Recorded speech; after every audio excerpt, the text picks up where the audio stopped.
Football lovers, welcome to my family.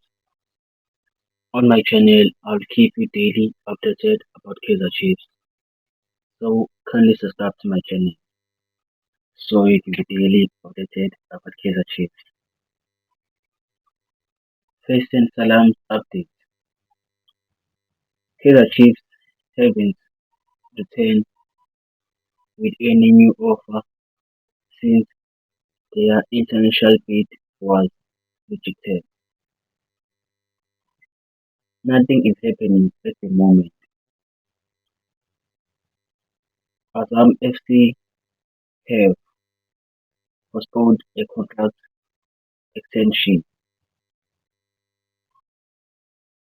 but Fei Toto isn't interested. The club stance is clear: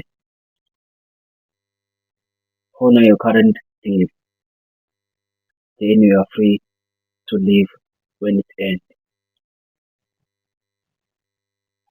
For more Kyrgyz updates, kindly subscribe to my channel so you can be daily updated about Kaizer Chiefs.